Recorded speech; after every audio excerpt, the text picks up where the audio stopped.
presented by Unique Films.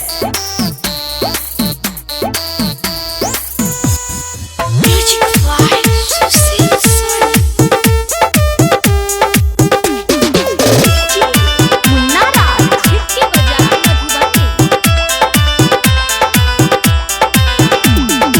एको दिन तोरा बिना कटे नहीं, अखिया से सूरत तोहर हटे नहीं।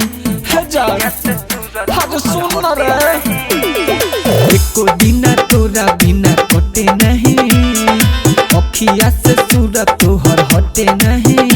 आज कबले हमसे प्यार करब बोल नहीं जानू। अरे कुछ दिन दूरी रखो, अब कितना दिन होखना बेकाबू। अरे कंट्रोल नहीं होत रे, दिलावा के घरे अभी बनो नहीं बाबू। कुछ दिन दूरी रखो, होखना बेकाबू। दिलावा के घरे अभी बनो नहीं बाबू। मान जो Music by Susil Soni.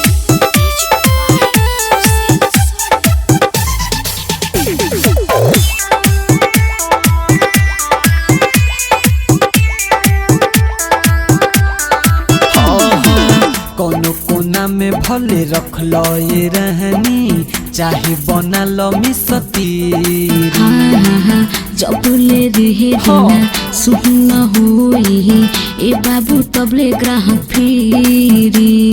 बुढ़ारी में प्यार करी है। हाँ, कोनो कोना में भले रख लो ये रहनी, चाहे बना लो मिसतीरी। जब ले रहे दिना सुन होई ए बाबू तबले ग्राहक फिरी। काहेला मजबूर करत बारे बनेला तू साधु। कुछ दिन दूरी रखो, माथा सनका रही हो, होखना बेकाबू। एक्सेप्ट कर लो ना।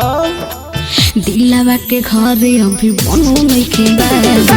कुछ दिन दूरी रखो, होखना बेकाबू। दिलावा के घरे अभी बनो नहीं बाबू। Please accept my love. Presented by Unique Films. Music by Susil Soni. मुन्ना राज छिटके बजा मधुबनी।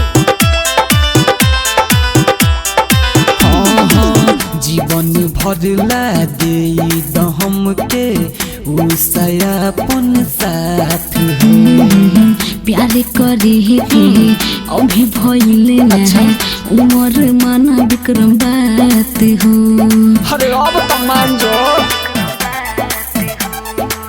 जीवन भरला दे दहम के उसायापन साथ प्यार करे के अभी भइले ना, उमर माना विक्रम बात हो।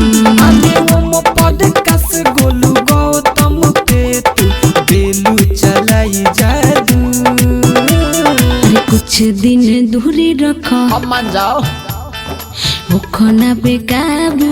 अरे काहे खातिर परेशान कर रही हो। दिलावा के घरे अभी बनो नहीं बाबू।